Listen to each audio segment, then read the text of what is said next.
हाय viewers, हाय student, hi दोस्तों। Welcome back to my channel ज्ञान का चमकता पाठशाला में। आज मैं आप सबों के सामने एक नया टॉपिक को लेके आ रहा हूँ। इसमें इस टॉपिक में यह है कि हम समझेंगे शारीरिक वृद्धि क्यों होती है। वृद्धि कहने से तात्पर्य है, कई लोग कंफ्यूज होते हैं कि शारीरिक वृद्धि या शारीरिक विकास, लेकिन इसका एक उचित शब्दावली दिया जाए तो ये शारीरिक वृद्धि हम इसे कहेंगे। वृद्धि का इंग्लिश होता है ग्रोथ।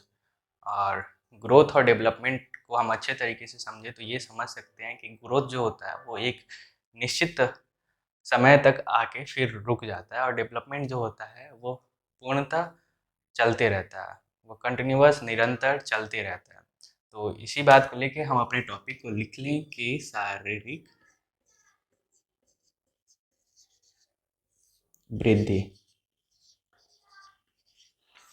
दोस्तों, आज इस टॉपिक में हम समझेंगे जो मनुष्य है या जो बच्चा है उसका वृद्धि कैसे होता है। तो हम सभी जानते हैं कि जो वृद्धि होती है वो बच्चे के माँ के गर्भ से शुरू हो जाती है, और कई लोगों ने वैज्ञानिक तौर पे इसे पुष्टि की है कि यह वृद्धि 18 वर्ष तक होती है। किसी वैज्ञानिक ने इसकी पुष्टि की है कि यह 22 वर्ष तक होती है, और किसी ने इसकी पुष्टि की है कि 25 वर्ष तक होती है।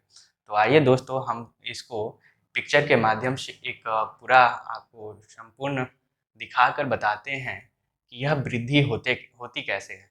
तो जैसा कि हम सभी जानते हैं कि यह वृद्धि माँ के गर्भ से शुरू हो जाती है। तो इसको हम एक ग्राफ के मॉडल से या एक लाइन में विभक्त कर दें, जिसमें हम सभी आपको दिखाएंगे कि यह कैसे होती है।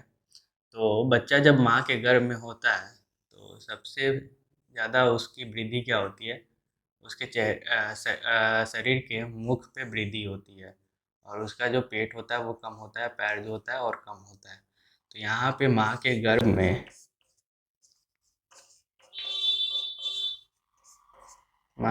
में ये जो बच्चा है, ये 2 माह तक इसकी वृद्धि ऐसे होती है। ठीक है, फिर धीरे धीरे क्या होगा कि बच्चे का जो वृद्धि होगा वो उसके शरीर जो मुख है वो उसका वृद्धि उसका हल्का कम होते जाएगा, और मुख के हिस्से से उसकी वृद्धि का जो क्या होगा वो गर्दन से होते हुए पेटों पे थोड़ा थोड़ा उसका प्रभाव बढ़ने लगेगा। पेटों पे उसका प्रभाव बढ़ने लगेगा और पैर थोड़े छोटे ही रहेंगे। ये माँ के ही गर्भ में होगा। ये माँ के गर्भ में आपको 5 माह तक होता है। फिर उसके बाद से हम इसको एक नवजात बच्चा जो आता है उसमें हम देखेंगे कि उसको अच्छे से अध्ययन करेंगे तो उसका सिर का जो हिस्सा होता है वो मुख का हिस्सा हल्का थोड़ा बड़ा रहेगा, गर्दन छोटा, और पेट गर्दन भी मतलब उससे थोड़ा सा समानुपाती, और पेट जो रहेगा वो बड़ा रहेगा, और बच्चे का पैर जो होता है वो छोटा ही होता है।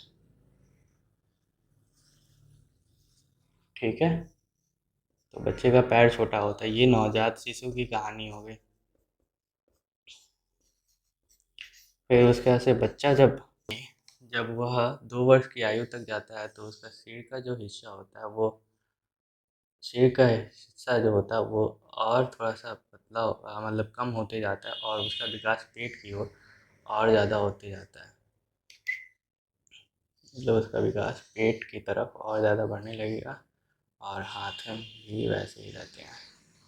हाथ छोटे छोटे, फिर ये छोटे छोटे हाथ, फिर हाथों का भी विकास हल्का बढ़ेगा।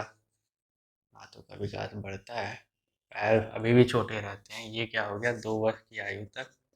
फिर उसके बाद से हम समझेंगे कि 6 वर्ष की आयु में बच्चे का शारीरिक वृद्धि जो होता है वो और पेटों से बढ़कर थोड़ा थोड़ा पेट हल्के बड़े रहेंगे, और उसके बाद से हल्का पैरों की ओर भी वो चलने लगता है। और शारीरिक वृद्धि वैसे होती है क्योंकि इस दौर में बच्चे क्या करते हैं, खेलने कूदने लगते हैं, तो फिर उनके हाथों की भी लंबाई बढ़ने लगती है। और जैसे ही बच्चा 12 वर्ष तक होता है, तो बच्चा जब 12 वर्ष का होगा तो उसका जो मुख होगा वो और शरीर का मतलब संकुचित होगा, और पेट जो होंगे वो हल्का कम होंगे, और पैरों की लंबाई थोड़ी बढ़ती है।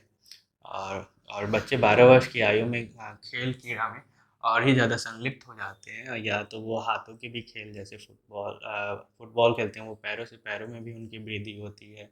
या फिर आपको हो गया वॉलीबॉल, वॉलीबॉल खेलते हैं तो उनके हाथों में भी वृद्धि होने लगती है। तो इस प्रकार उनकी वृद्धि को और हम अच्छे तरीके से देख पा रहे हैं। फिर उसके बाद से ये जो है वो 25 वर्ष की आयु तक बच्चे खेल वगैरह से खेल कर अपने शरीर को हिष्ट पुष्ट कर लेते हैं, और यहाँ उनका अगर सिक्स पैक बनने वाला होता है तो सिक्स पैक बन जाता है। और उसके बाद से फिर क्या है कि उनकी जो वृद्धि होती है वो पूर्णतर तरीके से पूर्ण हो जाती है, और बच्चे यहाँ अपने शरीर का समग्र समग्र विकास कर चुके होते हैं। यहाँ उनके शरीर के सभी भागों का विकास जो होता है वो पूर्ण रूपेण हो जाता है, चाहे वो लड़के हों या लड़कियां हों। उनका विकास ऐसे हम देख सकते हैं कि इस भांति उनका विकास हो रहा होता है, और नवजात से लेके वो जब बड़े होते हैं तो उस हिसाब से उनका विकास जो होता है वो पूर्णतः हो जाता है। यहाँ जो होते हैं बच्चे वो मुख से खाना खाते हैं, माँ के गर्भ में रहते हैं, तो उस हिसाब से उनका जैसे जैसे उनके शारीरिक क्रियाएं होती हैं वैसे उनके शारीरिक वृद्धि भी होते जाती है। फिर हम यहाँ पे कुछ महत्वपूर्ण बातें नोट कर ले कि जो बच्चे का सिर होता है वो माँ के गर्भ में शरीर के पूरे भाग का 1/4 उसका शीर्ष रहता है, यानी उसका जो मुख रहता है वो एक शरीर का 1/4 भाग रहता है। ठीक है। और जो 25 वर्ष तक की आयु आती है वहाँ तक उसका जाते जाते 1/8 भाग उसका शीर्ष का रह जाता है।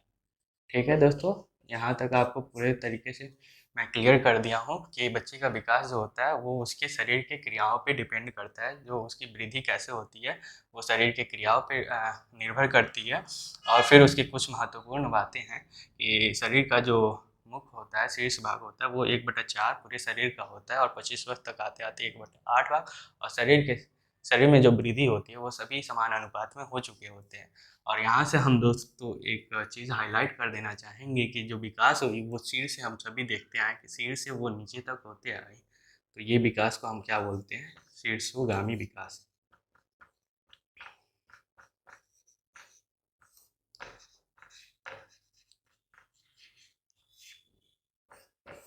तो दोस्तों इसको पसंद आया तो आप सभी क्या कीजिएगा, अपनी कॉपी में नोट डाउन कर लीजिएगा, और फिर आगे मैं और भी इससे रिलेटेड वीडियो लाऊंगा जिसमें मानसिक विकास, नैतिक विकास, सामाजिक विकास आदि से रिलेटेड संबंधित वीडियो होंगे।